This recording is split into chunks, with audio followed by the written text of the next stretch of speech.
Hey class, this is the moment in the semester where we shift from talking about the history of religion to the present day of religion. So I want to take you to this critical moment about 2,500 years ago and tell you 5 stories from the Axial Age. The Axial Age gets its name because a lot of the big ideas of philosophy, the world religions, are all being born at this time. And the reason why they're all being born at this time is because a lot of the same things are happening all over the world.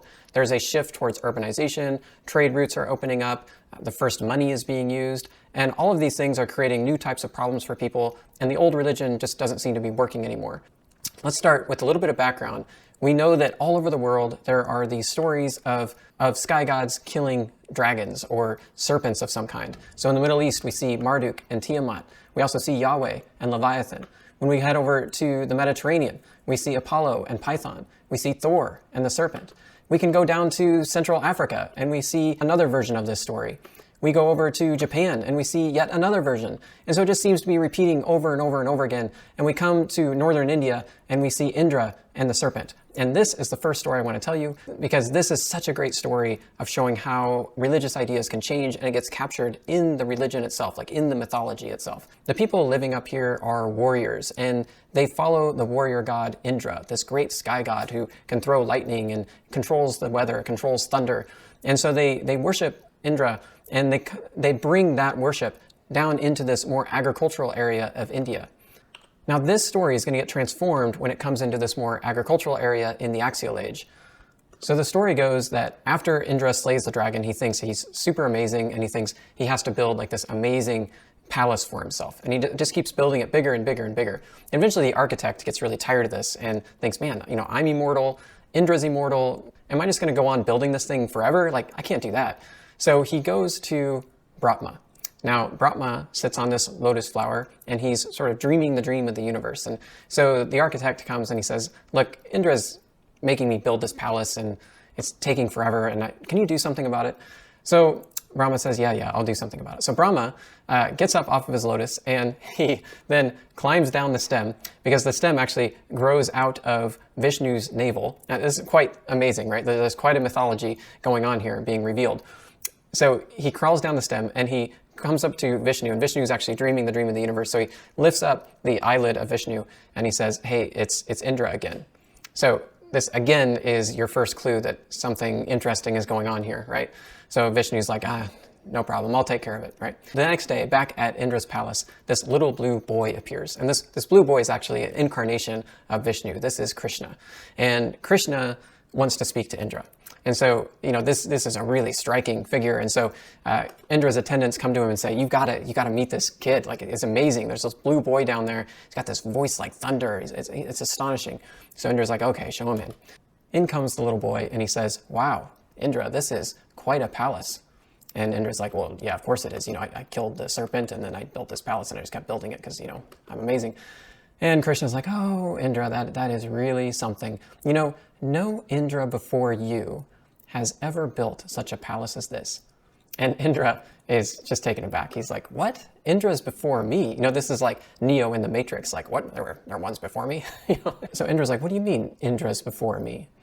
And then the little blue boy starts to tell a story. He says, well, look, Brahma sits on the lotus flower, and he's dreaming the dream of the universe. And every time he opens his eyes, a new world comes into being, and a god of that world appears, an Indra. And every time he closes his eyes, a world goes out of being, and that Indra goes out of being. Opens his eyes, closes his eyes, opens his eyes, closes his eyes. And Brahma sits on a lotus flower growing out of the navel of Vishnu, who's dreaming a dream of all of these universes. So there's universes within universes here. Brahma will live 432,000 years. And every time Brahma dies, the lotus flower dies with him, and a new lotus flower then is born as Vishnu dreams a new dream. And then as you pan back a little bit, you see that Vishnu is lying on the back of the cosmic serpent, and these cosmic waters represent the vastness that you can't even comprehend. And so we're talking about a world of universes upon universes. Vishnu dreaming a universe in which there's another Vishnu dreaming another universe, and so on. It just goes on infinitely, and so you just can't even imagine how many Indras are out there. He turns to Indra and he says, look, you might have people in your court who can count the grains of sand in your world, or the stars in the sky. But there's nobody in your court who could count the number of Brahmas, let alone the number of Indras. Well, Indra's shocked, right? And just as the story is ending, this army of ants starts marching through the palace. And this makes Krishna laugh. And Indra says, what are you laughing about? And he's like, look, you don't want to know. And Indra's like, no, please tell me. I want to know. And he says, all right, those ants there, former Indra's every last one. Each one of them thought they were so great, that they were the center of the world, that they were the god of the whole universe. And they lived in this grand palace. But because of their ego, they're reborn at the lowest levels as ants. Now, this story actually tells us a lot about the cosmology that not only of India, but the cosmology that will ultimately spread throughout all of Asia. And there are three key things here I want to point out. One is that God, in this case, is just one role player in a vast cosmic dance. It also represents these core cultural ideas such as reincarnation and karma. We die and are reborn based on what we did in our previous life. And there's also a larger point here that the goal is not salvation to go to heaven, but actually enlightenment. The goal is to recognize that you are actually one with the universe, that you actually are already divine yourself. God is not something set apart from you. All of us have divinity within us. So the core idea here is that thou art that. This idea that the divine is you. You as a divine entity art that. Like you are the universe. Now, let's compare that to a story that starts off in a very similar fashion over here in the Middle East. Now, at this time, 2,500 years ago, the Jews are in exile in Babylon. And they have a story, right? They have a story about Yahweh who slayed a serpent. It's very similar to the Indra story. Yahweh and Indra are very similar characters, but they change in different ways. So as the Jews are in Babylon and in exile, they're suffering greatly. And they're wondering, like, what kind of God is this that is punishing us like this? We didn't do anything wrong. So they're thinking a lot about suffering and justice and divine justice and the nature of God. And this story starts to circulate about Job. So Job is a really prosperous fellow and has a great life and a great family. And he's very pious, worshiping God regularly. So the Satan comes to God one day and he says, look, the only reason why Job is so pious is because he has everything. Like, he's wealthy, he has a great family, he's healthy. Like, why don't you let me mess with him a little bit and we'll test his faith? And God says, yeah, okay, cool, you can do that. So down comes Satan to mess with Job. Suddenly, Job's life gets turned upside down. He loses all of his wealth and all of his family. He's devastated, but he doesn't lose his faith. He keeps praising God. But Satan wants a second chance. He says, let me out his body. Let me really torture him, and we'll see if he's still pious. And God says, okay, fine, you can go do that. So down comes Satan again. This time, he makes Job deathly ill. Some friends gather around him and they start saying, well, you must have done something wrong. Like, you must be holding something back from us because God is just and he creates a just world. Clearly have done something wrong. He's like, no, I didn't do anything. Like, Job wants answers and he's crying out to God. And God finally shows up in the form of a storm cloud. And he has a conversation with Job. And this is what he says. He calls back to that moment that he killed the dragon, the Leviathan. He says, can you pull in Leviathan with a fishhook or tie down its tongue with a rope? Can you cut a cord through its nose or pierce its jaw with a hook? Will it keep begging you for mercy? Will it speak to you with gentle words? Can you make a pet of it like a bird? You see, what he's saying here is that he is so great and so powerful that you really can't even begin to understand him. The lesson of Job is that the world is so complex and so complicated that only God in his infinite wisdom can really understand how to manage it. So Job repents and he renews his faith. The core theme here is how great thou art. How great is God, right? And something profoundly mysterious and beyond our own comprehension. We can't understand his ways, but we should trust, as Job trusts, that what he's doing is the right thing for us.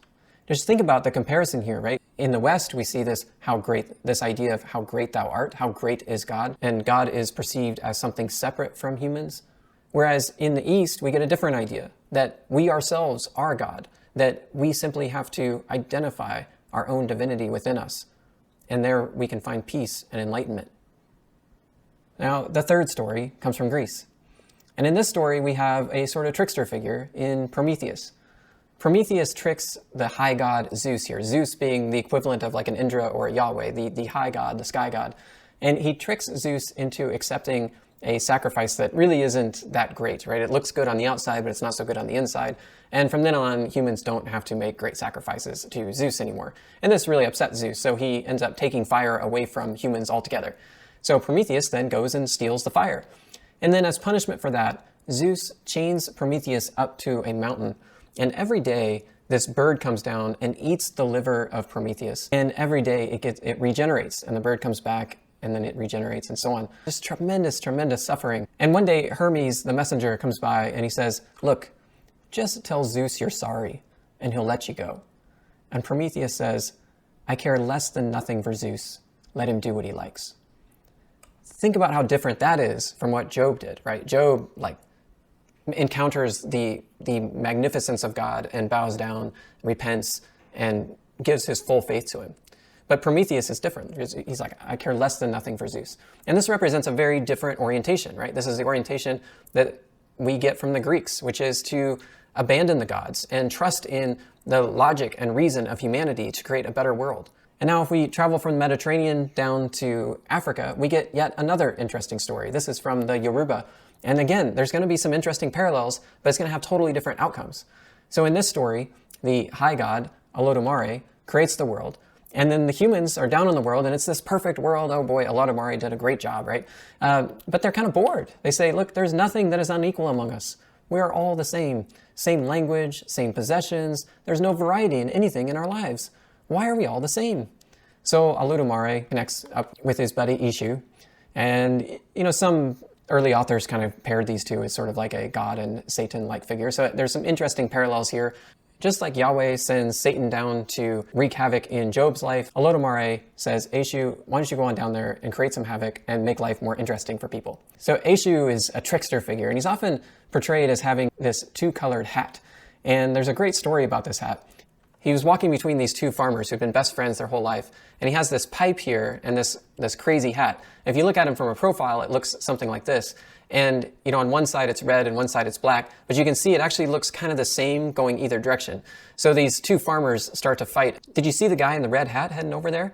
And the guy says, there wasn't a guy in a red hat going over there. There was a guy in a black hat and he was going that way. And they start fighting over which way he was going and what color he was wearing. Eshu's like, yeah. Eshu becomes kind of this god of chaos, which sounds bad, right? It sounds like this is a bad thing. But in fact, he is what brings variety to the world. He makes life interesting. He is a manifestation of chaos, but we need a little chaos in our lives because chaos represents possibility. It represents change. And that's what Eshu represents. He represents change. He's known to hang around thresholds, and anywhere where there is a possibility of transformation or change, Eshu is there. So he's such a trickster, he just can't stop tricking people. And he gets back to Olodumare, and he tries to pull a trick off on Olodumare, and Olodumare is not having it, and Olodumare ends up banishing him. Eshu really has no home either in heaven or on earth, so he's become a messenger between humans and the gods. Anytime humans try to do any divination to figure out what they should do next, or ask for help from one of the Orishas, one of the gods, they call on Eshu to send a message for them. The religious ideas and patterns of worship that come out of this now extend to 100 million people all over the Americas, Africa, and all over the world through the African diaspora. Now, one last story I want to tell you, a lovely little story about a farmer in China. And the farmer has a horse, but the horse runs away. So everybody comes to him and says, oh, I'm so sorry your horse ran away, you're so unlucky. He says, maybe. And the next day the horse comes back with 2 more horses. So now he has 3 horses, and everybody says, oh, you're so lucky, you have 3 horses now. And he says, maybe. Well, then the next day, his son is out training the horse, and he falls off the horse and breaks his leg. Everybody comes to him and says, oh, we're so sorry your son broke his leg. You're so unlucky. And he says, maybe. And the next day, a war breaks out, and all the young boys in the village are asked to go off and fight a war. They know they can't win. But when they see the farmer's son with the broken leg, they said, no, not you. You can't come. And everybody comes to him and says, oh, your son will live. You're so lucky. He says, oh, maybe. This is a Taoist story, and the point of the story is to point out that the best you can do in life is just to reduce your anxiety about things that you can't control and just pay attention to those things that you can control. Taoism is all about putting yourself in accord with nature and understanding the dynamics between good and bad, that there is no good without bad, there is no bad without good. So these 5 stories all create a different kind of vision for how the world works. In India, we have the story of Indra and the ants, and it ends up focusing on overcoming ego to become one with God, or the capital S self, which is like the true self. In the Middle East, we have the book of Job, and the focus is on building a relationship with this almighty God, his law, and his supreme nature. In Greece, we see the story of Prometheus, and the focus here is on building a better and more just world through human reason and human justice. And among the Yoruba, the idea is that we can use Ishu to try to reconnect to God, the Orishas, and also our true destiny, all of which we've become disconnected from. And then finally in China, we have the Taoist farmer, focuses on living in accord with the way of nature. Each one of these is an interesting example of the different faiths that we'll be studying in the coming weeks. I hope you enjoyed the stories. I look forward to seeing your activities this week, a chance for you to try to summarize a lot of what we learned in the first quarter of this class before going on this great journey into these different religions around the world.